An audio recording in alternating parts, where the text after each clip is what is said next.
समप्रभ निर्विघ्नं कुरु मे देव सर्वकार्येषु सर्वदा वसुदेव सुतं देवं कंसचाणूरमर्दनं देवकी परमानन्दं कृष्णं वन्दे जगद्गुरुं सर्वमङ्गलमाङ्गल्ये शिवे सर्वार्थसाधिके शरण्ये त्र्यम्बके गौरी नारायणी नमोस्तुते।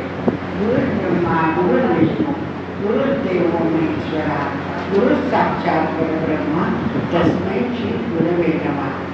नित्यं निर्विजराजवंदन परे संतर्पणाते प्रेरणा विठ्ठलपाद सेवनरतं पुष्पादिसाधन आत्मात्मविचार चिंतन कराय इच्छा दुता वैष्णवी तन्वंदे शुभराय साधुलम मुयोगमस्मै नमः।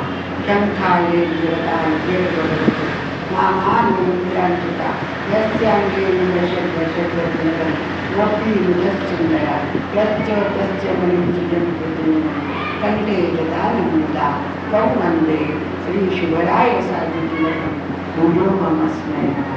सर्वांना प्रेमपूर्वक नमस्कार। आज अक्षय तृतीया। आज जे करू ते अक्षय टिकतो। अक्षय टिकण्यासाठी आज पूजा करायची असते, लक्ष्मीची पूजा करायची आहे।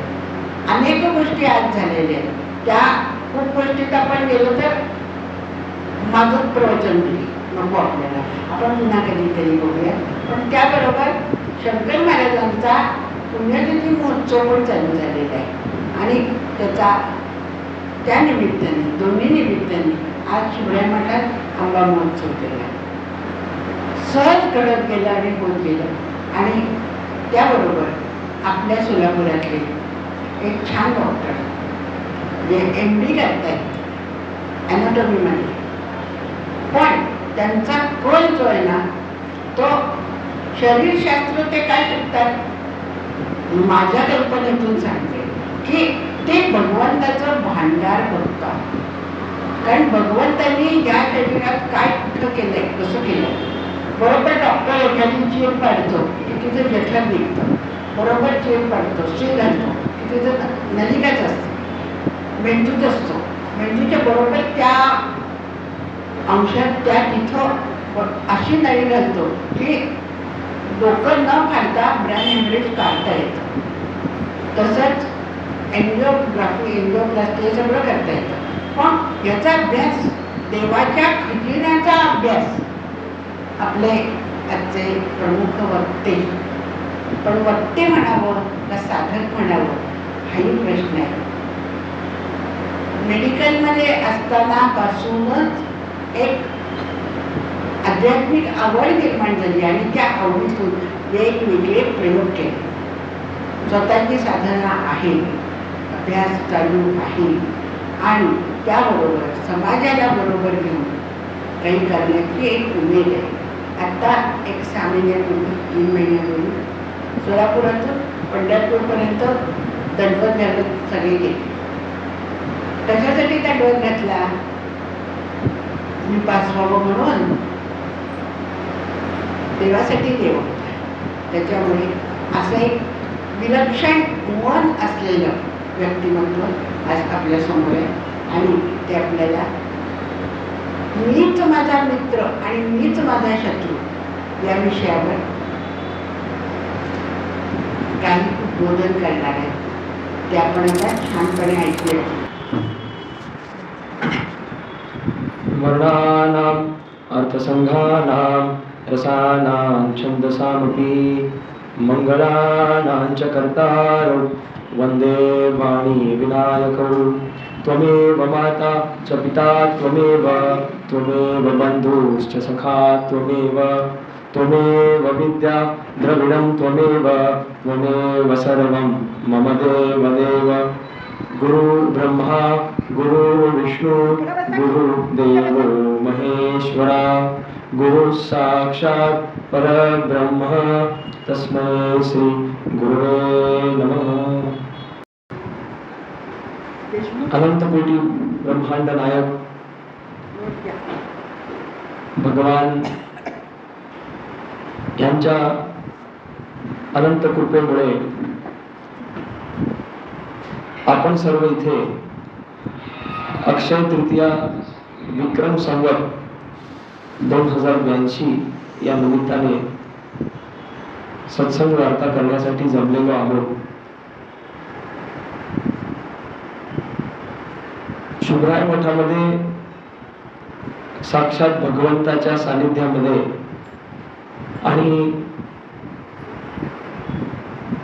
ज्यांना मी भगवंताचं स्वरूप मानायला पाहिजे का, तर त्यांच्या संपूर्ण जीवनशैलीचं प्रमाण ह्या लेबलसाठी परफेक्ट आहे. साधू स्वरूपामध्ये, साध्वी स्वरूपामध्ये तर बुवाताई आणि आपण सर्व जमलेले. सांगितल्याप्रमाणे 1.5 महिन्याआधी सोलापूर ते पंढरपूर दंडवत करण्याचं योग झालं आणि ते मात्र गौमातेच्या संवर्धन संरक्षणासाठी. आणि त्याचा पूर्णावतीचा कार्यक्रम, सर्वांचं सत्कार समारंभाचं एकत्रीकरणाचा कार्यक्रम कुठे घ्यावं ह्या प्रश्नाचं उत्तर इथे भेटलं. खूप सुंदर पद्धतीने कार्यक्रम झाला आणि त्या दिवशी फुलतोड उत्सव सुद्धा इथे झाला. आणि त्या क्षणीच नक्की झालं की इथे काहीतरी सत्संग वार्ता सेवा भावनेने व्हायला पाहिजे. आणि आपल्याकडे भारतवर्षामध्ये मुहूर्ताला खूप महत्व आहे. मुहूर्ताला खूप महत्व आहे. आणि आजचा जो मुहूर्त आहे अक्षय तृतीयेचा, तर असं तर अनेक शुभकार्य, अनेक थोर पुरुषांचे, भगवंताच्या अवतारांचं अवतरण आजच्या दिवशी झालेलं आहे. जयंती त्यांची आपण साजरा करतो. एक साधं सोपं उदाहरण की आपल्याला माहिती आहे की एका 4 युगांचा एक चतुर्युग होतो. 1000 चतुर्युगांचा एक कल्प होतो.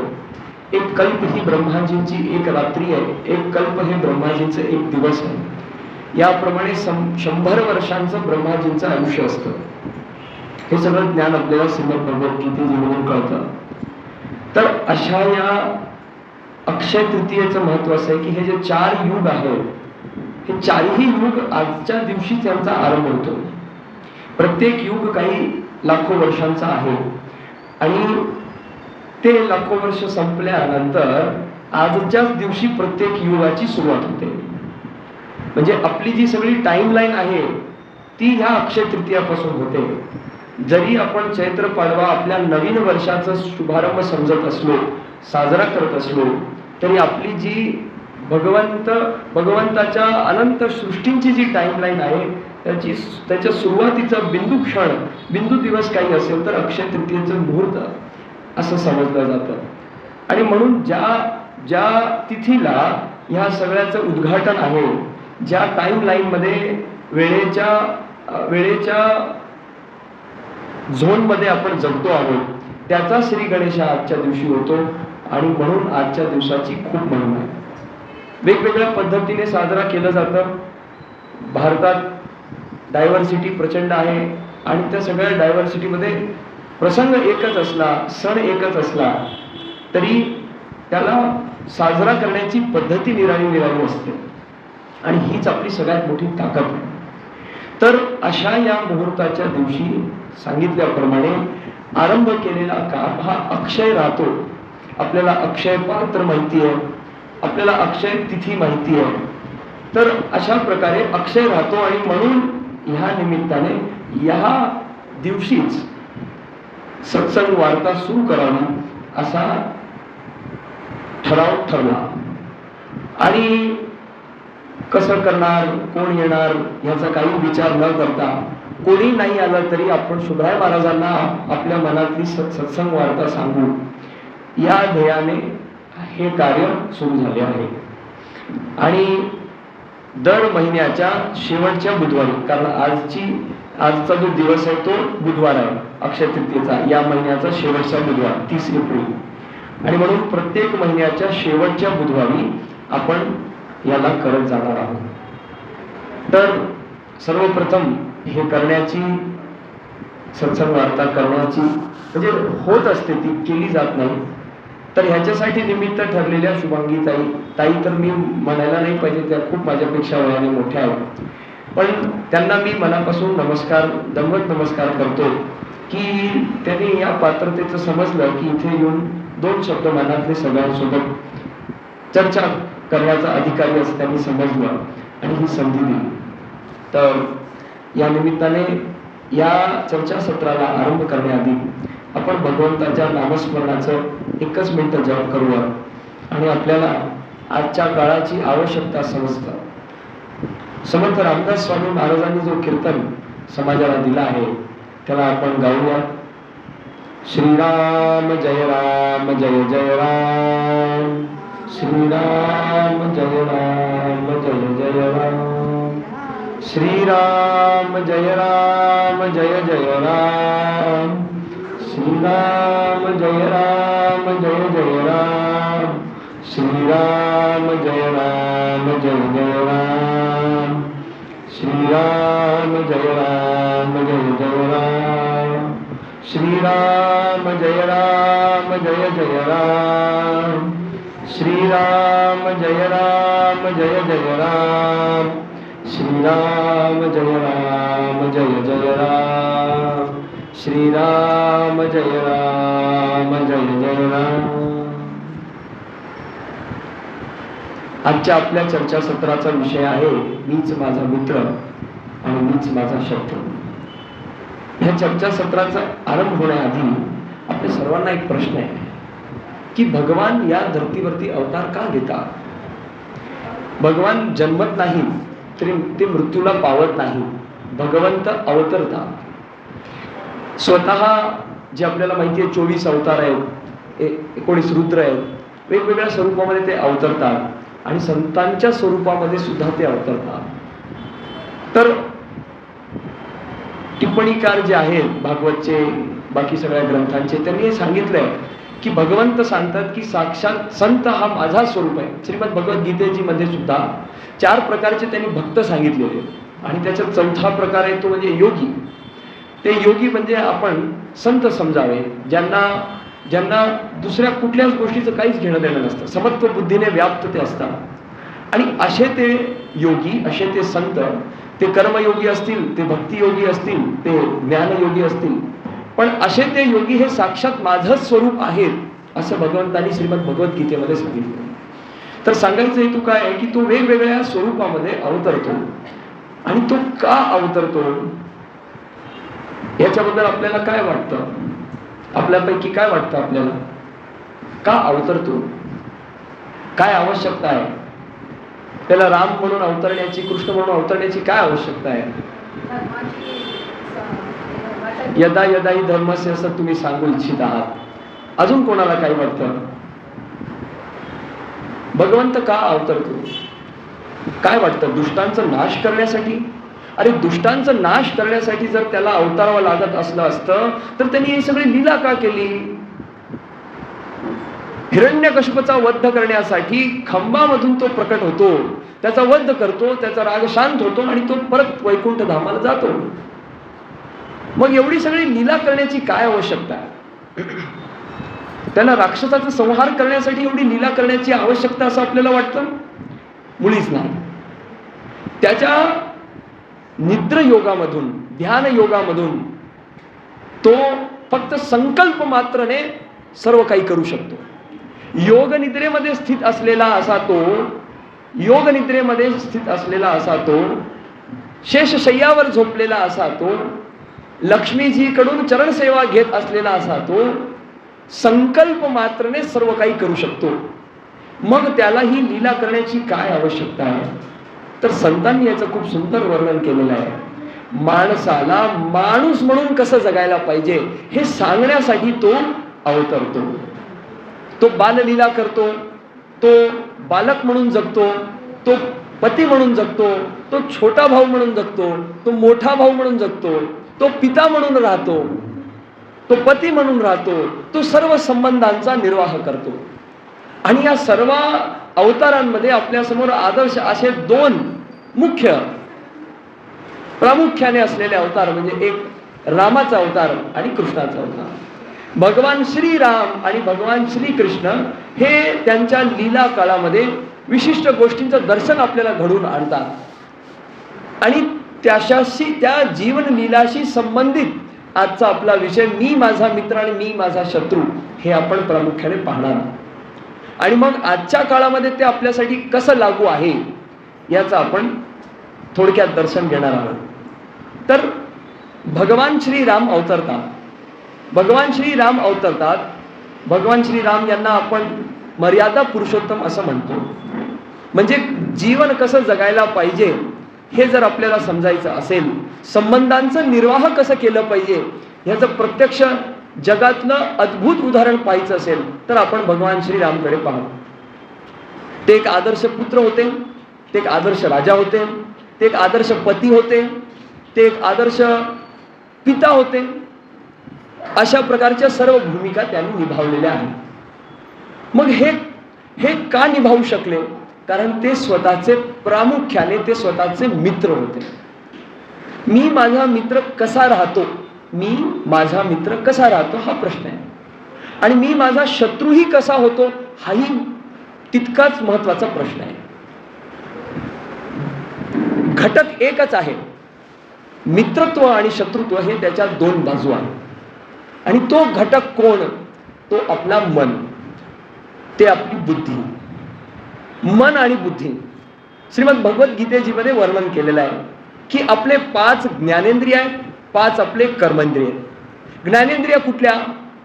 पाहण्याचे 2 डोळे, पाहण्यासाठी डोळे, श्रवण करण्यासाठी आपले कान, श्वास घेण्यासाठी म्हणजे गंध घेण्यासाठी आपला नाक, रस समजण्यासाठी आपली जिव्हा आणि भाव समजण्यासाठी आपली त्वचा. हे 5 आपल्या ज्ञानेंद्रिय आहेत. विचार करा, एखादा माणूस अंध आहे तर त्याला तुम्ही सापासमोर उभा करा, हत्तीसमोर उभा करा, एखाद्या मोठ्या खोल खाईच्या टोकाला त्याला उभा करा किंवा त्याला तुम्ही जंगलात सोडून द्या, त्याला जे गोष्ट दिसणार नाही त्याचा भाव त्याच्या मनामध्ये जागृत होणार नाही. आपण आपले शत्रू कधी होतो माहिती आहे का? जेव्हा आपला मन आपल्या बुद्धीच्या विपरीत काम करायला लागतं किंवा आपली बुद्धी आपल्या मनाच्या विपरीत काम करायला लागतं. आणि ह्या सगळ्याची खूप सुंदर शृंखला आहे भगवद्गीतेमध्ये. ह्याची शृंखला आहे. शृंखला कशी आहे? हे जे आपले 5 ज्ञानेंद्रिय आहे, या ज्ञानेंद्रियांपासून आपल्याला वस्तुबोध होतो. या वस्तुबोधात हे वस्तुबोध होणे म्हणजे याचं विचार उत्पन्न होतं. एखादी गोष्ट भयावक आहे, एखादी गोष्ट सात्विक आहे, एखादी गोष्ट सुंदर आहे, एखादी गोष्ट कुरूप आहे, एखादी गोष्ट मनाला आनंद देणारी आहे, सुहृद एखादा व्यक्ती आहे का शत्रुबुद्धी ठेवणारा एखादा बुद्धी आहे, हे आपण दर्शन करून घडवतो. आपल्याला त्याचं दर्शन घडल्यानंतर आपण त्याच्या मनामध्ये, आपल्या मनामध्ये त्याचा विचार करतो. तर या 5 ज्ञानेंद्रियाने आपल्याला विचार होतो, मनामध्ये विचार होतो. आता विचार हा चांगला किंवा वाईट होतो, बरोबर आहे. एखाद्या महिलाकडे पाहिल्यानंतर ती महिला, मी त्याला भगिनीच्या स्वरूपात पाहावं की मी वेगळ्या अर्थाने पाहावं हे ठरवणारं माझं मन राहतं. त्यामुळे मन हा चांगला विचारही देतो आणि वाईट विचारही देतो. या मनाच्या पलीकडे, ह्या मनाच्या पलीकडे, थोडं पलीकडे आपली बुद्धी राहते. ती बुद्धी आपली कुबुद्धी असे आणि सुबुद्धी असे. म्हणजे मनाला काहीतरी वाटलं पण त्या मनावरती शासन करणारा, त्याला अंकुश देणारा ही आपली बुद्धी असते. ती बुद्धी आपल्यावरती चांगले संस्कार झालेले असतील तर आपल्याला सुबुद्धी सुचेल. बुद्धी मनाला सांगेल त्याला आपल्याला मातृबुद्धीने पाहायला पाहिजे, भगिनी बुद्धीने पाहिलं पाहिजे. आणि जर कुबुद्धी असेल तर तो वेगळ्या अर्थाने तिला पाहतो. आणि त्या बुद्धीच्या अत्यंत परे आपला सूक्ष्म जीव स्वरूप, आत्मस्वरूप असतो. तो आत्मस्वरूप या बुद्धीवरती प्रकाश टाकत असतो. प्रकाशमय परमात्मा प्रत्येकाच्या हृदय कमलमध्ये विराजमान आहे असं श्रीमद भागवत मध्ये सांगितलेलं आहे. पण तो प्रकाशित कधी होतो? जेव्हा आपल्याला सत्संग होतो. बिनु सत्संग विवेक न होई, राम कृपा बिनु सुलभ न सोई, असं तुलसीदास गोस्वामीजींनी रामचरितमानसमध्ये सांगितलेलं आहे. ही शृंखला आपण जेव्हा पाहतो तेव्हा आपल्याला हे लक्षात येतं की आपल्या ज्ञानेंद्रियामधून आपल्याला बोध होतो बोध आपल्या मनामध्ये विचार स्वरूपामध्ये होतो. त्या विचारावरती अंकुश ठेवणारी आपली सुबुद्धी किंवा कुबुद्धी असते आणि आपला या सगळ्यांपेक्षा अत्यंत परे असलेला आपला आत्मा त्याच्यावरती प्रकाश टाकत असतो. तो प्रकाश म्हणजेच विवेक आहे. विवेक हा चांगला किंवा वाईट असा नसतो. विवेक हा असतो किंवा नसतो. जसं सूर्याच्या अनुपस्थितीमध्ये अंधकाराचं अस्तित्व आहे. अंधकाराचं स्वतंत्र अस्तित्व नाही. जिथे प्रकाश नाही तिथे अंधकार आहे. त्याचप्रमाणे आपल्या आत्माचा प्रकाश आपल्या बुद्धीवर पडत असेल तो आपला विवेक आहे. विवेक आपल्याला योग्य अयोग्य गोष्टीचं मार्गदर्शन करतं आणि या विवेकची उपस्थिती, या विवेकची उपलब्धता ही कुठून आहे तर ही केवळ आणि केवळ सत्संगामधून आहे, असं तुलसीदास गोस्वामीजी वर्णन करतात. बिनु सत्संग विवेक न होई, राम कृपा बिनु सुलभ न सोई. आपल्या जीवनामध्ये या सत्संगाची उपलब्धता असणे म्हणजेच आपण आपल्या स्वतःचे मित्र होतो. सत्संगाचा अभाव हा सर्वनाशाचा कारण आहे. सत्संगाची उपस्थिती हे सर्व कल्याणाचं कारण आहे. भजन का अभाव सभी दुखों का कारण है, भजन से ही सभी दुखों का निवारण है. मग इथे भजनला कोणत्या अर्थात घेतलाय? बसून आपलं टाळ वाजवत रामकृष्ण हरी करत बसा, तेवढी आपली उच्च स्थिती नाही. आपण संत मंडळी नाही, आपण गृहस्थी आहोत, आपण या प्रपंचामध्ये फसलेले आहोत. आपल्याला सगळं काही पाहावं लागतं. पोटाचं पाहावं लागतं, मनाचंही पाहावं लागतं, बुद्धीचंही पाहावं लागतं, घरातलंही पाहावं लागतं, बाहेरचंही पाहावं लागतं. आणि हे सर्व पाहताना या प्रपंचामध्ये वावरत असताना सत्संग काय आहे तर सत्संगाची 3 व्याख्या आपल्या संतांकडून समजलेली. एक सत, तत् सत, ओम तत् सत या 3 शब्दांचा अर्थ साक्षात परमात्मा असं श्रीमद भगवद्गीतेमध्ये सांगितलंय. मग सत म्हणजे साक्षात भगवंत. आता भगवंताचं दर्शन आपल्याला होईल, अनुभव होतो बरं का छोट्या छोट्या प्रसंगामधून, पण आपल्याला साक्षात होईल इतके आपण पात्र नाही. आपण मलिन आहोत, आपण दुष्ट आहोत, आपण तुच्छ आहोत, आपण महापापी आहोत, म्हणून तर भोगण्यासाठी या जगामध्ये आहोत. पण आपण तितकेच भाग्यशाली आहोत की आपल्याला सत्संगाचा लाभ आहे. आपल्या जीवनामध्ये सत्संग होतं हे भगवंताची उपस्थिती आहे याचं सगळ्यात मोठं प्रमाण आहे. जसं जसं हे कलियुग वाढत जाणार आहे तसं तसं सत्संगाचा प्रचंड अभाव होणार आहे. म्हणजे जे सतयुगामध्ये हजारो शेकडो वर्ष केल्यानंतर यज्ञाचा जो परिणाम भेटत होता तो त्रेतायुगमध्ये थोडा अजून कमी, द्वापरयुगमध्ये थोडा अजून कमी कष्ट करून, आणि कलियुगामध्ये मात्र नाम घेतल्याने तेवढा पुण्य भेटत आहे. एवढी भगवंताच्या नावाची महिमा होता. म्हणजे कष्ट कमी, कर्म कमी, परिणाम जादा. का जसं जी गोष्ट सेल आउट होत असते त्याची जी व्हॅल्यू आहे ती वाढत असते. तसं भगवंताच्या संबंधित आहे की आता ह्या कलियुगाच्या अंती भगवंताचं सगळं विलुप्त होणार आहे. आपल्याला गंगा नदी सुद्धा विलुप्त होणार आहे. ज्या गंगेमध्ये आंघोळ करून सगळे पाप नष्ट होतात ती गंगा नदी सुद्धा विलुप्त होणार आहे, ती पुन्हा स्वर्गात जाणार. तर अशा या भगवंताची नावाची आणि भगवंताची ख्याती असलेलं हे सत्संग हळूहळू विलुप्त होणार आहे. आणि त्यामुळे सत्संगाची उपस्थिती हे सगळ्यात मोठं आपलं कल्याणकारी घटक आहे. भगवंताची आपल्यावरती नजर आहे, त्याचं आपल्याकडे लक्ष आहे, हे त्याचं सगळ्यात मोठं प्रमाण आहे असं संतांनी सांगितलंय. तर असा तो सत म्हणजे साक्षात भगवंत. तर भगवंताचं दर्शन आपल्याला होईल की आपण पात्र नाही. तर काय तर ज्या संतांना, ज्या साधूंना, ज्या महात्मांना, ज्या आचार्यांना भगवंताचं दर्शन किंवा अनुभव किंवा साक्षात्कार झालेला आहे अशा त्यांचं संग आपल्याला भेटणं, अशा त्यांची सेवा आपल्याला भेटणं हे आपलं सत्संग. दुसरं सत, पहिलं सत तर साक्षात भगवंत, दुसरा सत म्हणजे अशा त्या संतांचं महात्म्यांचं आपल्याला सानिध्य लाभणं, आणि तिसरं सत म्हणजे चांगलं. मग चांगल्याची व्याख्या काय? मी सोशल वर्क करतो, हे चांगलं आहे का? हो चांगलं आहे, वाईट नाही. पण जिथे भगवंताचा अभाव आहे ते कर्म आपल्याला चांगलं किंवा वाईट, सुख किंवा दुःख देणारं ठरतं. आणि अशा त्या कर्माच्या कर्मबंधनामध्ये आपण फसतो. आपण जगामध्ये का आलो? आपण कुठून आलो? भगवंताच्या अनंत अनंत अनंत स्वरूपामधून आपण आलो. आणि आपल्या जीवनाचं ध्येय काय? त्याच स्वरूपामध्ये मिसळणं. मग त्या स्वरूपामध्ये मिसळायचं असेल तर आपल्याला आपल्या कर्माचं बॅलन्स शून्य करावं लागतं. आणि ते कर्माचं बॅलन्स शून्य करण्यासाठी मीच आपला मित्र कसा आहे, मीच आपला शत्रू कसा आहे, हे आपल्याला जे इक्वेशन आहे हे समजावं लागतं. आणि मला माझा मित्रही व्हायचा नाही आहे, मला माझा शत्रूही व्हायचा नाही आहे. मला या मित्र शत्रुत्वाच्या संबंधाच्या पलीकडे भगवंताशी माझा संबंध जोडायचा आहे, ही आपल्याला समज आपल्याला व्हायला पाहिजे. आणि ती समज, तो विवेक आपल्याला कुठून येतो, तर केवळ आणि केवळ सत्संगातून येतो.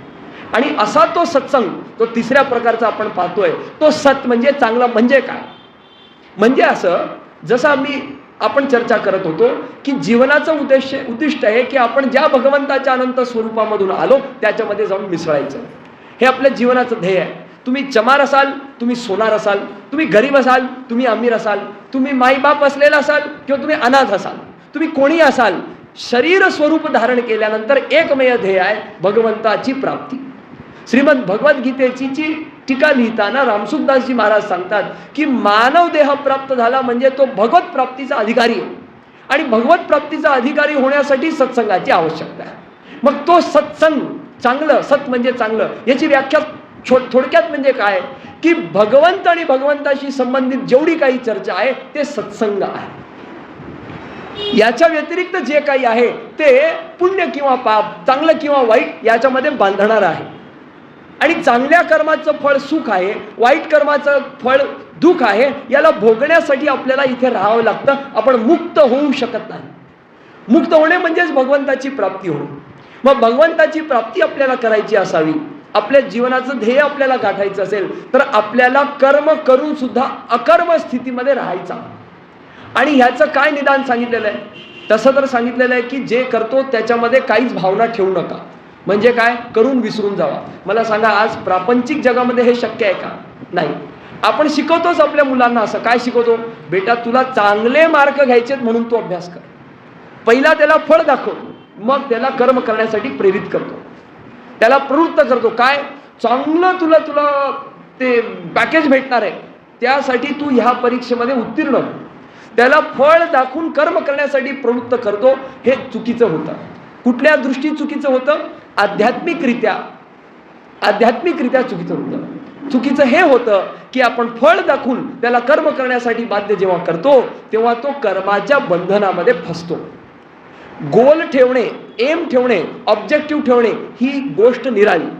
आणि एखाद्या कर्माच्या फळाचं स्वरूप चिंतन करत ते ध्येय ठेवून म्हणजे त्या फळालाच डोक्यामध्ये ठेवून कर्म करणं हे दोषजनक. तसं तर कर्म दोषयुक्त आहे असं श्रीमद भगवद्गीतेमध्ये सांगितलेलं आहे. आणि मग आपण विचार केलं की चांगले वाईट कर्म केल्यामुळे आपण अडकत आहे म्हणून आपण कर्मच करायला नको असं जरी ठरवलं तरी शक्य नाही. भगवंताची जी माया आहे तिने असा सिस्टम निर्माण केलेला आहे की बिना कर्म केल्याच्या मन असो अथवा नसो एकही क्षण कुठलाही जीव, माणूस तर सोडून द्या, 84 लक्ष जे योनी आहेत त्यातला कुठलाही जीव विना कर्म केल्याशिवाय राहू शकत नाही. या प्रसंगामध्ये अनेक वेळा माझी आई मला सांगते, तुझ्या सांगितल्याप्रमाणे तर सगळं दुकान धंदा बंद करून एका ठिकाणी बसलं पाहिजे. म्हणलं प्रयोग करून बघा, तेही होत नाही. आपण एका ठिकाणी बसलो तर 1000 विचार एका क्षणाला आपल्याला येतात. या क्षणाला आपण सोलापुरात, तर पुढचा क्षण येईपर्यंत आपण अमेरिकेत स्टॅच्यू ऑफ लिबर्टी पाशी थांबू मनातल्या मनात. इतका चंचल आपला मन आहे.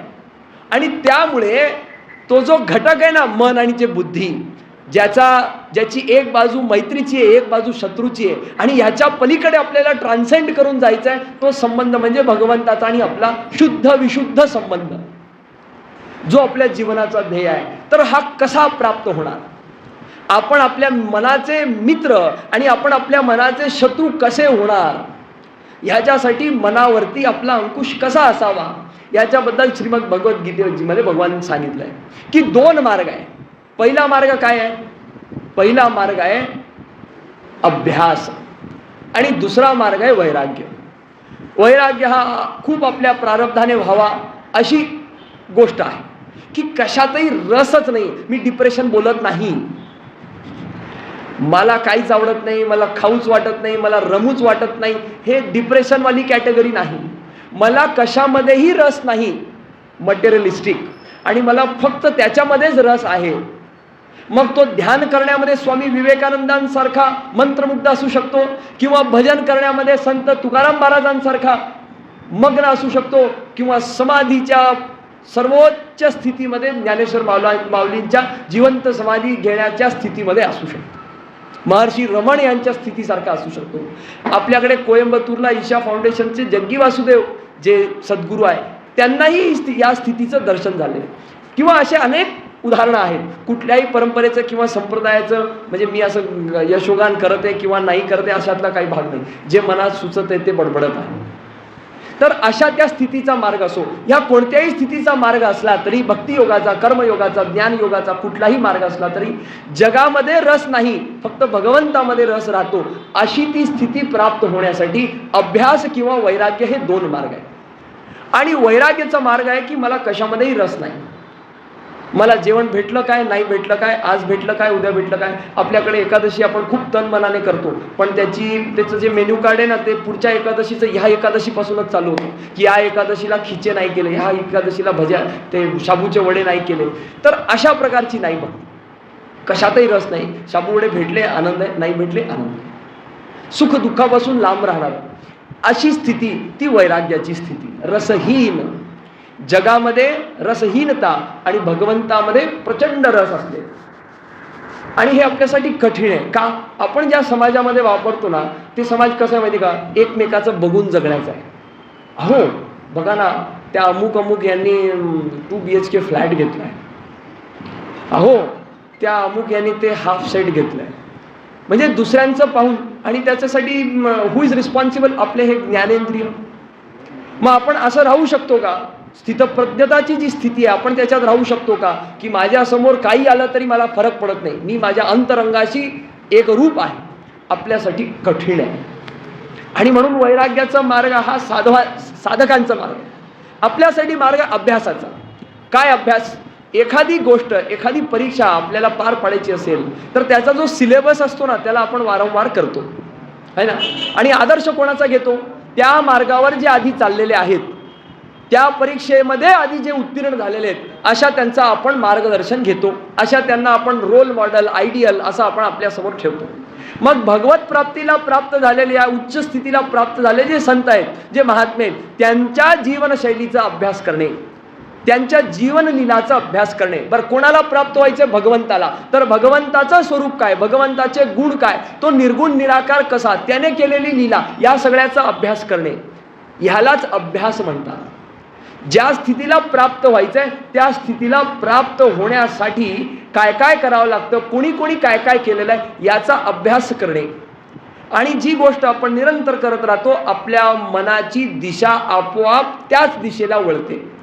आणि म्हणून त्याचा अभ्यास करणे हा आपल्या सर्वांसाठी सोपा मार्ग आहे, सोपा मार्ग आहे. बरं, ह्या स्थितीला प्राप्त झाल्यानंतर आपला कल्याण आहे. मग हे सगळं वरचं चर्चा चालू, सगळी वरची चर्चा चालू, वरच्या मजल्याची. आता वरचा मजला बांधण्यासाठी पहिला पाया बांधावा लागतो, बिल्डिंगचं फाउंडेशन बांधावं लागतं. ते फाउंडेशन काय? तर चांगलं वाईट, आवडतं नावडतं, या द्वंद्वामध्ये फसलेला जो आपला मन आहे, मित्रत्व आणि शत्रुत्वाच्या द्वंद्वामध्ये फसलेला जो आपला मन आहे, याच्या वर कसं जावं? जेव्हा आपण याच्या वर जाऊ शकू तेव्हा आपण त्या स्थितीला प्राप्त होण्याच्या मार्गाला सुरू होऊ. आणि या स्थितीनीच भगवान जगले आहेत. भगवंताच्या प्रत्येक लीलेमध्ये दर्शन होतो. उदाहरणार्थ, भगवान चोरटे आहेत, भगवंतांनी माखणची चोरी केली असं म्हणून आपण सामान्य बुद्धीने त्यांना चोर घोषित करणं ही मूर्खता. का? तर त्यांनी लीला काय केली? लीला ही केली की माखण चोरी केली. कशाकरिता केली? कसे दुबळे आहेत माझे मित्र. जसं चाणक्यांच्या वेळेस कर व्यवस्था नव्हती, राजाला कर द्यावं ही व्यवस्था नव्हती, शून्य कर, लोकांचं धन लोकांकडे राहिलं तर राष्ट्र समृद्ध असतो, अशी त्यांची फिलॉसॉफी होती, असं त्यांचं मानणं होतं. आणि अशा प्रकारे त्याने तो राज्य शासन केला चंद्रगुप्तांच्या माध्यमातून. तसं भगवंताचं काय म्हणणं होतं? अरे हे तुम्ही काढताय कोणासाठी? कंससाठी. त्याला एवढे घडे भरून माखण का द्यायचं? मेहनत करणार आमचे ग्वालबाल, यांना गाईंना चरवणार आमचे ग्वालबाल, आणि त्याचं माखण खाणार तो कंस तिथे राजमहलमध्ये बसून. No, cancel. आणि म्हणून त्याला उत्तर कसं? Tit for tat. सरळ सरळ सांगितलं तर हा छोटा बालक आहे, ह्याला कोण ऐकावं? जेव्हा गोवर्धन पर्वतचा प्रस्ताव त्यांनी मांडला तर काय म्हणले? हा तर छोटा बालक आहे, ह्याचं ऐकू नका, आपली परंपरागत पद्धती आहे, इंद्रची पूजा करा. भगवान काय म्हणले? किसी का ठेका नाही आहे, no one is boss, I am the boss.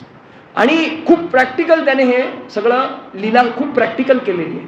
ज्या पृथ्वी तलातून, ज्या गोवर्धन पर्वतातून आपल्याला सगळं अन्न पाणी भेटतं, ज्याच्या आड सगळे मेघ येऊन वर्षा करतात, अशा त्या गोवर्धनची पूजा व्हायला पाहिजे, अशा त्याला 56 भोग दाखवायला पाहिजे. इंद्राला कशाला दाखवायला पाहिजे? मग ह्या प्रॅक्टिकल गोष्टीचा विचार का केले, कसं केले? इंद्र त्यांचा मित्रही नाही, इंद्र त्यांचा शत्रूही नाही. जे व्हॅलिड आहे त्याच्यावरती फोकस केलं. मित्रत्वा शत्रुत्वाच्या पलीकडे जाऊन जे व्हॅलिड आहे, जे अस्तित्ववान आहे त्याच्यावरती फोकस केलं. माखन चोरी का केली? का कंसला उत्तर देण्यासाठी माखन, याच्यात कोणाचा स्वार्थ होता का? त्यांचा काहीच स्वार्थ नव्हता. त्याला धडा शिकवण्यासाठी त्यांनी केलं. आणि म्हणून समत्व बुद्धीने केलेले हे सर्व कर्म आहेत भगवंताचे. आणि म्हणून सर्व कर्म करूनही भगवंत कर्मानी अलिप्त आहे. ती चोरी सक्सेसफुल झाली किंवा नाही झाली माखनची, भगवानचं ध्येय काय? त्याच्यामध्ये गुजरीचं नुकसान करण्याचं ध्येय आहे का? नाही. आणि म्हणून अशा बुद्धीने केलेले हे सगळे कर्म आहेत. सगळ्या जगाची निर्मिती भगवंतापासून आहे, पण भगवंताला जगामध्ये काहीही मोह नाही. आपल्याकडे दंपती संतान उत्पत्ती करतात, संततीची उत्पत्ती करतात, त्याच्यामध्ये त्यांच्या मनात मोह राहतो आणि म्हणून ते कर्माच्या बंधनात फसतात. मृत्यूच्या क्षणी जेव्हा आपल्याला भगवंताचे दास किंवा भगवंताचे दूत घ्यायला येतात, आपल्या आपल्या कर्माप्रमाणे यमदूत किंवा वैकुंठाचे दूत जे कोणी घ्यायला येतात, तर तेव्हा आपल्याला भगवंत आठवत नाही. आपल्याला कोण आठवतो? संसार आठवतो, मुलगा मुलगी आठवतं, धन संपत्ती आठवतं. हे का आठवतं? कारण अभ्यासच त्याचा केलेला आहे. आयुष्यभर मला धन धन धन धन धन, राम राम नाही, मरा मरा मरा मरा असं चालतं. आणि त्यामुळे आपण त्या द्वंद्वामधून कधी बाहेर निघालो नाही. म्हणून त्या द्वंद्वाच्या पलीकडचा जो विशुद्ध संबंध आपला आणि भगवंताचा आहे, त्याला आपण पोहोचू शकलो नाही. का पोहोचू शकलो नाही? सत्संगाचा अभाव, अभ्यासाचा अभाव. आणि अभ्यास केला तर मी माझा मित्र कसा आहे, मी माझा शत्रू कसा आहे, याचं आपल्याला एकदम आरशासारखं दर्शन होतं. आरशासारखं भगवंत स्वतःचे मित्र, भगवंत स्वतःचे शत्रू. कसं? बघा, उदाहरण बघा. भगवान श्रीराम, भरत जे भगवंताचे छोटे भाऊ होते, त्यांची प्रतिक्रिया काय होती? माझा मोठा भाऊ वनगमन माझ्या भावाला करावं लागलं. ह्याच्यानंतर त्यांची प्रतिक्रिया काय होती? त्या मंथराला मुस्काडीत मारलं. स्वतःच्या जन्मदात्री आईला त्यांनी शिव्या घातल्या. शिव्या घातल्या म्हणजे ते उद्धट बोलले की ही काय पद्धत आहे की तू रामाला वनगमन करते मला राजा करण्याकरिता. मग हे भरतजींचं चरित्र. भगवान रामचं काय चरित्र? त्यांनी न पितामध्ये न मातामध्ये शत्रुत्वाचं दर्शन केला नाही. त्यांनी स्वतःला समजवलं की ही माता आज्ञा आहे, ही पिता आज्ञा आहे. समत्व बुद्धीचं दर्शन केलं. जे होत आहे ते चांगल्यासाठी होते या बुद्धीने ते कार्यरत राहिले. आणि म्हणून शेवटी तसं पाहता भगवंताला तर सगळंच माहिती आहे. भगवंत या सगळ्याच्या पेक्षा अलिप्त आहे. तो गुणातीत आहे, तो कालातीत आहे. पण नरलीलाच्या अंतर्गत आपल्याला माणूस म्हणून कसं जगलं पाहिजे हे सांगण्याकरिता समत्व बुद्धीचं योगाचं दर्शन आपल्याला त्यांच्या जीवनचरित्रातून घडतं. आणि म्हणून शत्रुत्वाचं दर्शन न करता ते की whatever is coming to my way let me take it positively.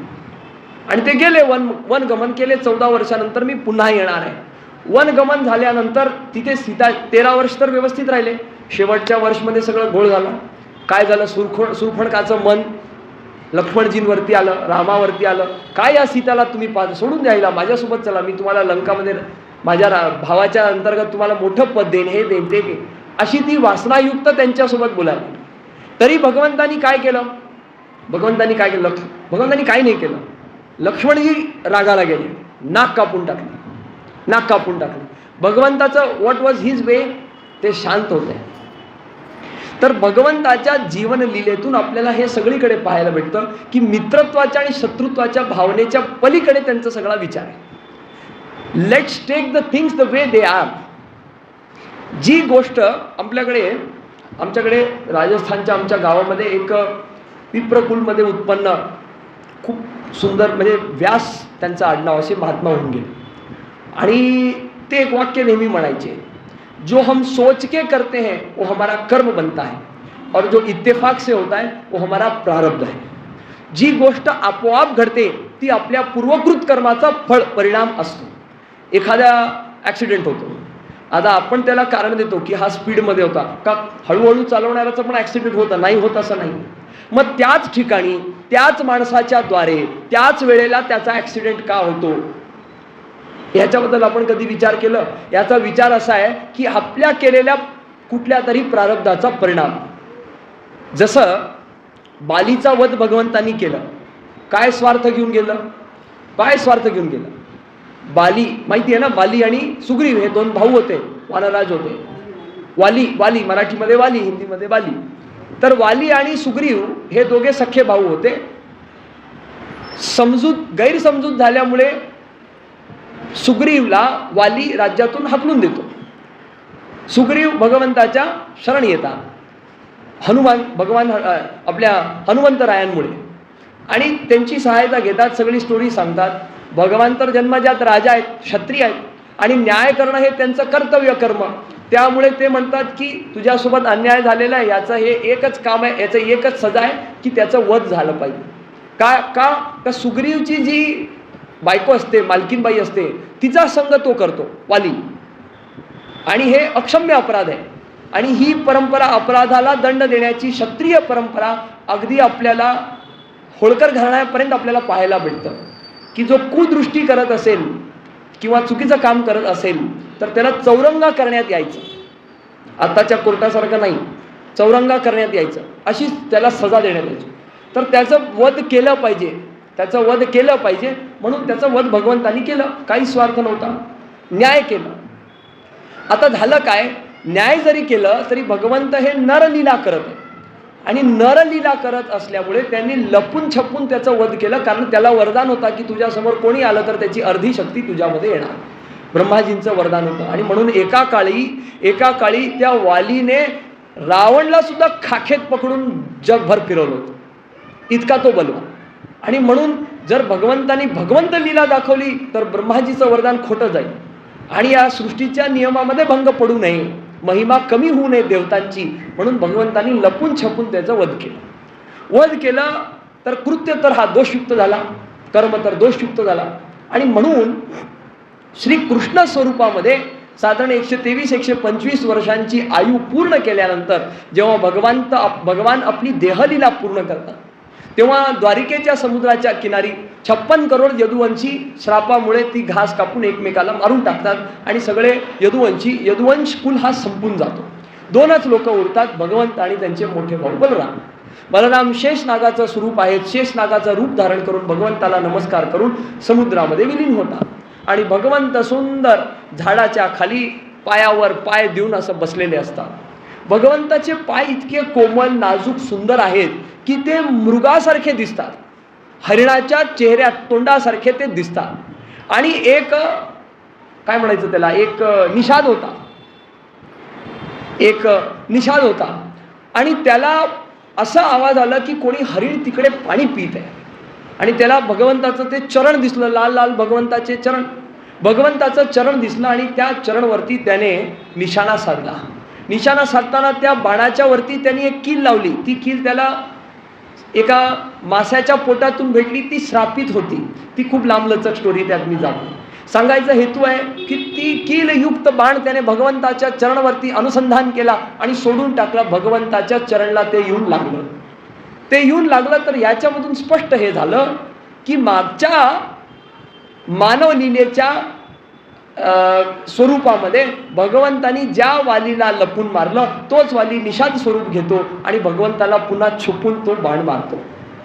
जेव्हा भगवंत साक्षात या त्रिलोकाचे नाथ, ज्याच्यापासून ही सगळी सृष्टी आहे, ज्याच्या कण मध्ये जो आहे आणि ज्याच्या कण मध्ये एक एक सृष्टी आहे, असा तो कर्माच्या बंधनातून मुक्त नाही. तर आपण आणि मी, तुम्ही आणि मी कसे, आपण कुठल्या क्षेत्राची आपण मुळी आहात की आपल्याला मुक्ती भेटेल. आणि म्हणून श्रीमद भगवद्गीतेमध्ये भगवान खूप सुंदर सांगतात की अभ्यास कर आणि कर्माला माझ्यामध्ये लीन कर. म्हणजे थोडक्यात काय, जे काही कर्म करायचं असेल शास्त्र संमत, शास्त्र शुद्ध, शास्त्राच्या मर्यादामध्ये असलेला असा शास्त्रसंमत कोणताही कर्म तो भगवंताला मध्य ठेवून कर्म करणे. आणि म्हणून वैदिक परंपरा काय म्हणते, वैदिक परंपरेचं जर आपण दर्शन केलं तर जेवताना आधी भगवंताचं स्मरण आहे. प्रत्येक कर्माला यज्ञ स्वरूपामध्ये केलेलं आहे, प्रत्येक कर्माला यज्ञ स्वरूपामध्ये केलंय. भोजन करताना पण प्राणाय स्वाहा, अपानाय स्वाहा, व्यानाय स्वाहा, उदानाय स्वाहा, स्वानाय स्वाहा अशा प्रकारे पहिले 5 घास आपण घेतो. आधी त्याला पाणी फिरतो, तो पाणीचं आचमन करतो आणि मग आपण 5 घास घेतो, म्हणजे 5 आहुती मुख्य देतो आणि मग जे चालू आहे ते. म्हणजे प्रत्येक कर्माला भगवंताला अर्पण केल्यानंतर आपल्याला त्या कर्माचा दोष लागत नाही, त्याचा परिणाम काय येणार याची चिंता करत नाही. का तर तो आपण भगवंताला अर्पण केलं, आता त्याला जे योग्य वाटेल तो ते करेल. अशा प्रकारे जेव्हा आपण कर्म करतो तेव्हा आपण कर्म करून सुद्धा अकर्मच्या स्थितीमध्ये राहतो. आणि जेव्हा आपण अकर्मच्या स्थितीमध्ये राहतो तेव्हा मीच माझा मित्र, मीच माझा शत्रू ह्याच्या पलीकडे जाऊन आपला आणि भगवंताचा आपण संबंधाचा निर्माण करतो. आणि तेच आपल्यासाठी कल्याणकारी आहे. जे काम आपण कर, मी बँकमध्ये काम करत असेल, भगवंताची सेवा आहे ही, ह्या स्वरूपामध्ये केली. येणारा प्रत्येक माणूस माझ्याकडे भगवंत स्वरूपाचा आहे, मी त्याची फसवणूक केली नाही पाहिजे. त्याची फसवणूक केली म्हणजे मी माझी फसवणूक केली, हा दर्शन आपण केला पाहिजे. आणि हा दर्शन केला तेव्हाच आपण जीवनाला खऱ्या अर्थाने जगू शकतो. असा तो जो मन आहे ज्याची पहिल्या समजूत करण्याची आवश्यकता आहे. कुठल्या मार्गाने? अभ्यास या मार्गाने. अशा त्या मनाला वारंवार समजवण्याची आवश्यकता आहे. आज काय झालंय, भगवंताच्या जीवन चरित्रामधून तर आपण हे पाहतो की भगवंत सुद्धा कर्माच्या बंधनातून मुक्त नाहीत. आणि भगवंताने केलेली प्रत्येक लीला, आपण काही उदाहरणं भगवान श्री रामच्या जीवन चरित्रातली 1-2 उदाहरणं बघितली, भगवान श्री कृष्ण यांच्या लीलातून 1-2 उदाहरणं बघितली. केलेला प्रत्येक कर्म विनास्वार्थच्या केले असल्यामुळे येणाऱ्या प्रत्येक परिस्थितीमध्ये दोष न पाहता त्या परिस्थितीचं एक्सेप्टन्स केल्यामुळे ते त्यांच्या मनाचे मित्र राहिले. आजची ही परिस्थिती आहे की येणाऱ्या परिस्थितीसाठी आपल्या मनाची तयारी नसते, म्हणून नस कापून घे, फासाला लटकून घे, विष पिऊन घे, काहीतरी कर, डिप्रेशनमध्ये जा, असले सगळे प्रकार आपल्या मनामध्ये होतात. त्याचं कारण एकच, आपण आपले स्वतःचे शत्रू होत चाललेलो आहोत. का होत चाललेलो आहोत? कारण त्या मनाला आवश्यकता आहे अभ्यासाची, त्या मनाला आवश्यकता आहे सत्संगाची, त्या मनाला आवश्यकता आहे भगवंताच्या चिंतनाची. आणि त्याचा लोप झाल्यामुळे, भजनाचा अभाव झाल्यामुळे सगळा दुःख आपल्या डोक्याला साधतोय. आणि भजनाचा अभाव झाल्यामुळे सगळ्या दुःखाचं खापर आपल्या डोक्याला फुटत. अशी चिंता करतात जसं की सगळं जग आपल्यावरती अवलंब करत आहे. आणि त्यामुळे सगळी प्रॉब्लेम आपल्याला येत आहे. आणि अशा प्रकारे आपणच आपले शत्रू बनत चाललेलो आहोत. भगवंताच्या परिस्थितीमध्ये खरे पाहता मित्रत्व शत्रुत्वाच्या पलीकडे त्यांनी परिस्थितींचं अवलोकन केलेलं आहे, त्याच्यामध्ये ते जगलेले आहेत. आणि त्यामुळे आजच्या मॅनेजमेंटच्या दृष्ट्या ते स्वतःचे परम मित्र आहेत. मला सांगा, आपण स्वतःला इजा करतो का? आपण स्वतःला इजा करतो का? आज काय मजा येत नाही, चला एक हात मोडून घेऊ, असं आपण करतो का? आज काय मन लागत नाही, चव येत नाही, चला आज आपण जिभेलाच जाऊया, असा प्रयोग आपण करतो का? नाही करत. का? आपला सत्सद विवेक सांगतो की ह्याला काय कर, ह्याला नाश करू नको, ह्याला रोष करू नको, ह्याला दुःख देऊ नको. या शरीराला खूप काही समजतो, पण या शरीराचं जेव्हा भान कमी होतं, मनाची विकृत बुद्धी विनाशकाले विकृत बुद्धी जे सांगितले, अशी स्थिती निर्माण होते सत्संगाच्या वियोगाने. आणि मग तो स्वतःला नाश करत जातो. कसं? व्यसनानी. खूप मोठा प्रश्न आहे आज. दारू, गांजा, मांस, मच्छी न खाण्याचे सर्व तमोगुणी पदार्थांचं सेवन करून शरीराचा नाश करतो. शरीराची शुद्धी नसेल तर मनाची शुद्धी कशी असणार? जेव्हा डॉक्टर ऑपरेशन थिएटरमध्ये जातो, मी ऑपरेशन थिएटरचा मालक आहे म्हणून मी घाणेरडे हात घेऊन ऑपरेशन करणार, असं चालणार आहे का? नाही चालणार. सेप्सिस होणार. कितीही विद्वान सर्जन असला तरी नियमबाह्य काम केला, मी MSCBचा चेअरमॅन आहे म्हणून मी 3 पिन मध्ये माझं बोट टाकणार का? मर्यादाच्या पलीकडे काम केलं तर काय होतं? त्याला त्याचं भोग भोगावं लागतं. आपल्याला असं वाटतं की मी डिसिप्लिननी राहिलं, मर्यादाने राहिलं तर मी स्वतःला बंधनं आणत आहे. खरे पाहता आपण डिसिप्लिन करता, मर्यादा आणता, आपण बंधनं मुक्त होतो. कशाच्या बंधनातून? की जेव्हा डिसिप्लिन नसते, जेव्हा मन मालक होतो, जेव्हा कुबुद्धी मालकीन होते, तेव्हा आपण जे कृत्य करतो त्याचे आपण आहारी जातो, त्याचे आपण बळी पडतो. त्या बळी पडण्याची मर्यादेच्या सर्व गोष्टींपासून आपण मुक्त होतो केव्हा? जेव्हा आपण स्वतःला मर्यादा आणतो. आणि ही मर्यादा, याचं दर्शन आपल्याला भगवान श्रीराम यांच्या जीवनातून प्रत्येक गोष्टीतून होतो. सीताजींना सुहागरातमध्ये त्यांनी काय वचन दिलं? मी एकच पत्नीव्रता राहणार, मी दुसऱ्या स्त्रीकडे चांगल्याच दृष्टीने, बहीण किंवा माता या दृष्टीने पाहणार. लक्ष्मणजींना विचारलं रामजींनी, जेव्हा त्यांचं अपहरण झालं, अरे तू तुझ्या भाभींचे दागिने हे बघ, त्यांना दागिने सापडले रस्त्यात. सीताजी त्या वरच्या विमानातून दागिने टाकतात की भगवंताला मार्ग भेटेल, लँडमार्क म्हणून. आणि तेव्हा लक्ष्मणाला भगवान विचारतात, हे केयूर कानातले, हे नाकातलं, नाहम जानामी केयूरे नाहम जानामी कुंडले, मला केयूर माहित नाही, मला कुंडल माहित नाही, मला काहीच माहित नाही, मला फक्त पायातली बिछवी असते ना, बिछवी, ती माहिती आहे. का? कारण मी त्यांना फक्त पायामध्ये दर्शन, त्यांना नमस्कार करायला जायचो. एवढी मर्यादा. आजच्या जमान्यामध्ये मर्यादा सांगायला गेलं तर म्हणतात शिकू नका. मर्यादाचं भंग केल्यामुळे सगळ्या अत्याचार आहे, सगळं दुःख आहे. आणि मर्यादा ही प्रत्येक घटकातली आहे, फिजिकल, मेंटल, सोशल, स्पिरिच्युअल. जे हेल्थचे 4 घटक आहे आरोग्याचे, त्या प्रत्येक घटकाचं काय आहे? मर्यादा आहे तिची.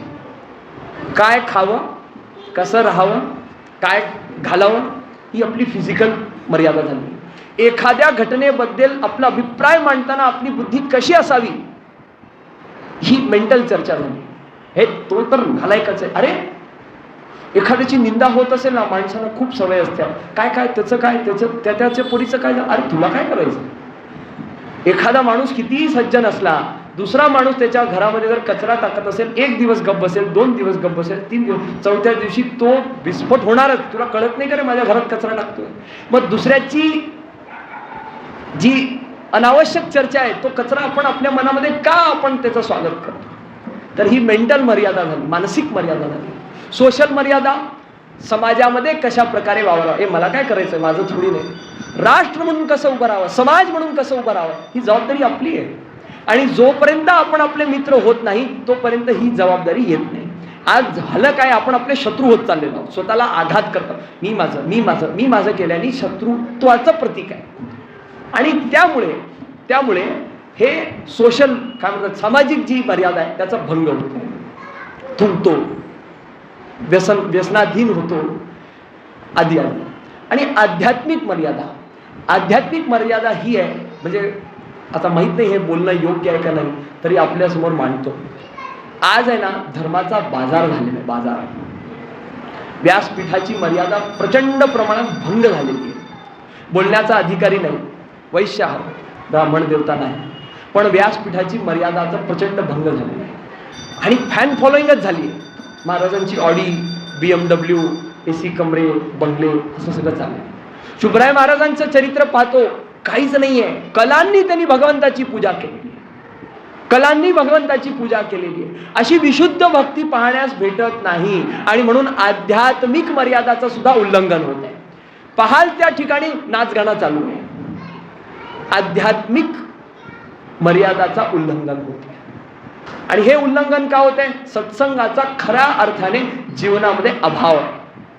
खाण्याची मर्यादा, राहण्याची मर्यादा, म्हणजे फिजिकल मर्यादा, मानसिक मर्यादा, सामाजिक मर्यादा, आध्यात्मिक मर्यादा याचा लोप का होत चाललेला आहे? कारण आपल्या जीवनातून खऱ्या अर्थाच्या सत्संगाचा अभाव होत चाललेला आहे. टीव्हीला जे दिसलं, जे फेमस झालं, ज्याचं नाव आलं, जे गाजलं, बस आपण त्याच्या मागे दंडवत, हे सांग. आणि हे का होत चाललंय माहितीये का? आपली जी वैदिक परंपरा आहे ना, जीवनशैली, ती कमी होत चालली. आपण वाचतच नाही. माझं काम थोडी नाही, माझं काम पैसा कमवण्याची विद्या प्रत्येक आईबाप आज आपल्या पोराला शिकवते, पण जीवन जगण्याची जी विद्या आहे ती कोणीच शिकवत नाही. ते स्वतःच पैसा कमवण्यामध्ये मदमग्न आहेत. 25-30 वयापर्यंत तर शिक्षण घेतात, खूप चांगलं, पण कुठला शिक्षण? पैसा कमवण्याचा. पैसा कमवण्यासाठी शिक्षण लागत नाही, बुद्धी लागते व्यापारची. हे मी नाही सांगत, धीरूभाई अंबानी सांगून गेले, टाटा सांगून गेले. सगळे विद्वान लोक जे एकदम धनाढ्य आहेत ना, सगळे ड्रॉपआउट्स आहेत, ड्रॉपआउट. मोठमोठ्या कंपनीचे मालक, स्टीव्ह जॉब्स असो, आपले फेसबुकचे झुकरबर्ग असो, हे अशी लिस्ट ती मॅनेजमेंटची, तो निराळा विषय आहे. पण सांगायचा हेतू काय? हे सगळे स्कूल ड्रॉपआउट्स आहेत. त्याला पैसा कमवण्याच्या बुद्धीला खूप, जो आजचा शिक्षण चालू आहे, लाख रुपये कमवलं कसं वाटतं मी खूप कमवतो, आणि त्याच्यासाठी आपण जीवनाचा एवढा वेळ घालतो, योग्य आहे? प्रश्नचिन्ह. त्यामुळे जीवन जगण्याची कला शिकवत नाही. 25-30 वयापर्यंत हे चालू असतं, पुढचे 20 वर्ष कमवण्यामध्ये असतं, आणि 50, 55, 60 लागली की मग रिटायरमेंट, पोस्ट रिटायरमेंट लाईफ, मला जग फिरायचं, मला अमकं करायचं, मला धमकं करायचं, हे या सगळ्या. मग ह्यात कुठल्याच आश्रमाचा पालन होत नाही. 25 वयापर्यंत प्रचंड ज्ञान घ्यावा, 50 वयापर्यंत प्रचंड कमवावा, 75 पर्यंत वानप्रस्थ आश्रम, 75 नंतर काय भेटेल तर भेटेल, नाही भेटेल तर रामकृष्ण हरी संन्यास आश्रम. पण याची तयारी कुठे? एवढ्या लाखो कोटींचं तर आपण इन्शुरन्स केलेलं आहे, सगळ्याच, हेल्थ इन्शुरन्स, लाईफ इन्शुरन्स, अजून कुठलं विल, हे ते. सोलापुरातलं गाजलेलं प्रकरण सांगू इच्छित नाही, आपल्या सर्वांना माहित आहे. कोट्यावधी इथे ठेवून जाणार आहे. जीवन जगण्याची जर विद्या आपण आपल्या पोरांना शिकवत नसेल तर आपणच त्यांना त्यांच्या मनाचा शत्रू करत आहोत, हे तुम्ही एक्सेप्ट करून टाका. आणि व्यक्तिगतरित्या काय होणार आहे तो भाग निराळाच आहे. का? हजारो जन्मतात, हजारो मरतात, सृष्टीचा क्रम आहे. पण समाजावरती त्या व्यक्तिमत्वाचा काय परिणाम होतो याचा तर विचार करा. एखादा डॉक्टर काय करत आहे, एखादा इंजिनियर काय करत आहे, एखादा तज्ज्ञ काय करत आहे, एखादा राजकारणी काय करत आहे, एखादा बुवा काय करत आहे, एखादा नेता काय करत आहे, लोकांचं याच्यावरती लक्ष राहतं. कारण सकाळी चहा घेताना चर्चेसाठी काहीतरी पाहिजे, आणि तो संस्कार समाजावरती होतो. आपण कुठल्या प्रकारचे संस्कार समाजावरती करतोय याचं व्यक्तित्व, याचं जातीने व्यक्तिगत आपण लक्ष स्वतःवरती घालणं आवश्यक आहे, आपल्या परिवारामध्ये घालणं आवश्यक आहे. आणि हे तेव्हाच होऊ शकतं जेव्हा आपण हे रिअलाइज करतो, याचा आपण विचार करतो की मी माझा मित्र, मी माझा शत्रू कसं होणार आहे. जेव्हा आपण स्वतःचेच शत्रू बनवून बसलोय, दुसऱ्याचं काय परोपकार करणार आपण? दुसऱ्याचं म्हणजे अगदी आईबापाचं तरी काय करणार? स्वतःलाच इजा करून घेत आहे तर. म्हणून मर्यादा असणं अत्यंत आवश्यक आहे. मर्यादा येण्यासाठी वैदिक जीवनचर्या आवश्यक आहे. हे सगळं होण्यासाठी काय नाही तर सत्संगाची आवश्यकता आहे. सत्संग ऐकल्याने, श्रवण भक्ती केल्याने जीवनाच्या मॅक्सिमम प्रश्नांचं समाधान होतो.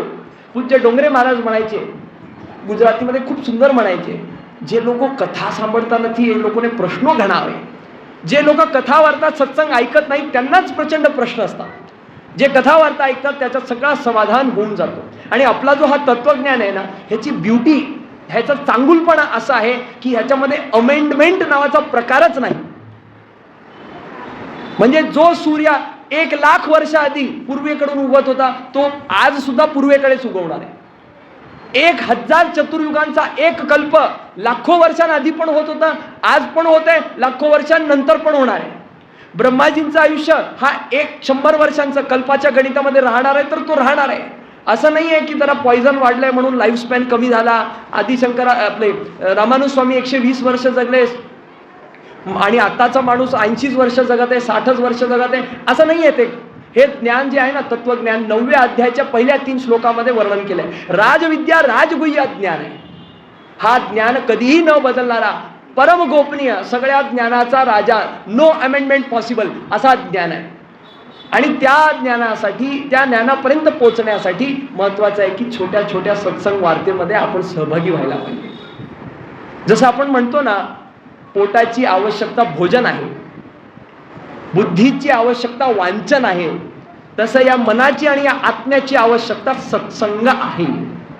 बिनु सत्संग विवेक न होई, राम कृपा बिनु सुलभ न सोई. आपण सत्संगामध्ये आहोत, भगवंताची आपल्यावरती प्रचंड कृपा आहे, हे त्याचं साक्षात प्रमाण आहे. या दोह्यामधून आपल्याला लक्षात येईल.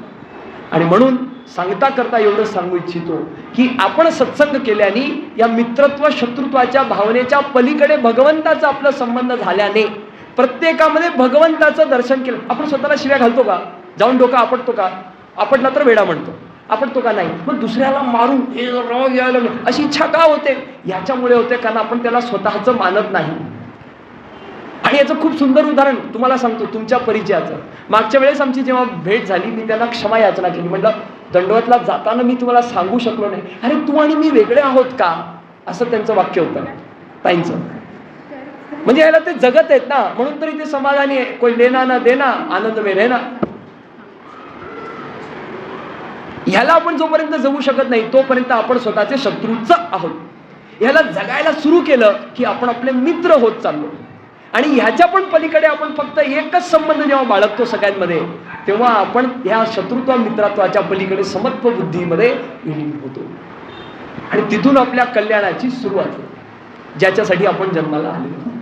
आणि म्हणून मला असं वाटतं की ह्या अक्षय मुहूर्तावरती आपण सर्वांनी मनामध्ये अक्षय संकल्प करावा की ह्या अक्षय ब्रह्मांडाला मी साक्षी मानून, सगळं अक्षय आहे, शरीर नश्वर आहे, तत्वज्ञान अक्षय आहे, शरीर नश्वर आहे, आत्मा अक्षय आहे, ह्याचं बोध करून मी अक्षय बुद्धीनेच राहणार, असा आपण संकल्प करावं, असा आव्हान, अशी प्रार्थना आणि कळकळीची विनंती. इथे आपण सर्व मागचा 1 तास 2 मिनिटं शांतीपूर्ण ऐकत आहात, याचा आनंद आहे.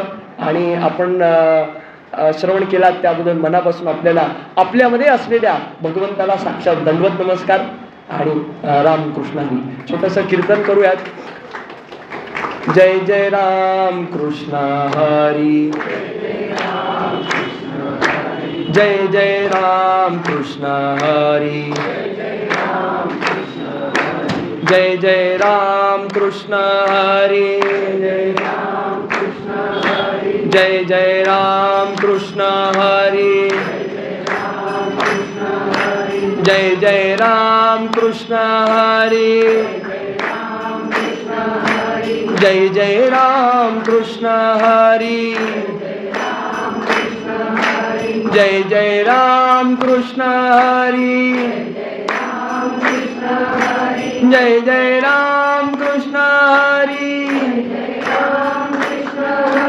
जय जय राम कृष्ण हरी, जय जय राम कृष्ण हरी, जय जय राम कृष्ण हरी, जय जय राम कृष्ण हरी. पुंडलीक वरद श्री हरी विठ्ठल, श्री ज्ञानदेव तुकाराम, पंढरीनाथ भगवान की जय. संत शिरोमणी ज्ञानेश्वर माऊली महाराज की जय. जगद्गुरु संत श्री तुकाराम महाराज की जय. शुभराय मठ परंपरा की जय. शुभराय महाराज की जय. भक्त और भगवान की जय. सब संतन की जय. सब जीवों की जय. धर्म की जय हो, अधर्म का नाश हो, प्राणियों में सद्भावना, विश्व का कल्याण हो. बोलो सनातन वैदिक हिंदू धर्म की जय. अखंड भारत की जय. गौ माता की जय.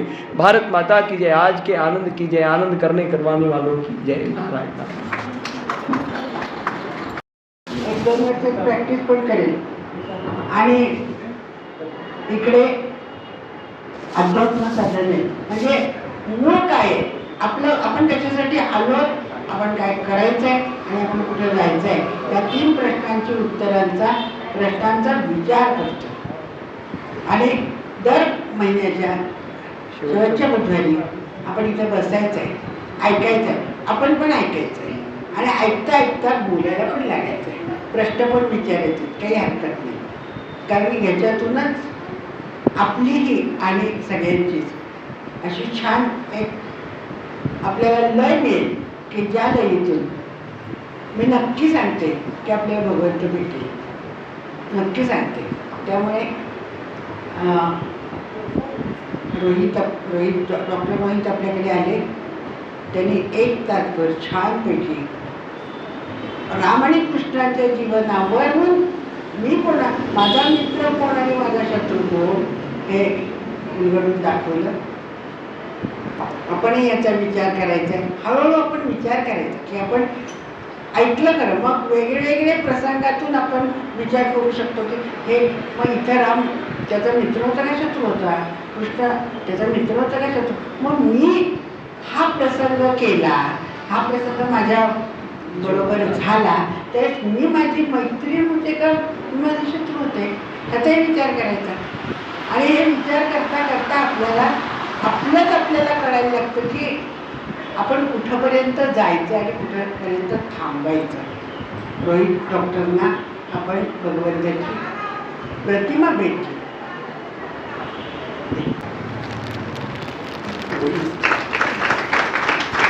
आणि आता शुभराय महाराजांची आरती करूया आणि प्रसाद घेऊन मार्गस्थ होऊया. शुभराया आरती शुभराया महातपस्वी योग्या आरसी पांडुरंग सोलापुरी रहाया आरती शुभराया त्यागिने माय बाप गृहसंपत्ती दारा धर्म रक्षावया दिव्य देवी सदाया आरती शुभराया निर्सीम भक्ती मार्ग आचारिले ब्रह्मचर्य वैराग्य कटकरीत जिंकिले अजिताया आरती शुभराया गाजले नाम जडी विश्वभामिक ऐसे अवतार कुंडलिक नटवमन पाया आरती शुभराया महातपस्वी योग्या आरती पांडुरंग सोलापुरी रहाया आरती शुभराया. सद्गुरू श्री शुभराया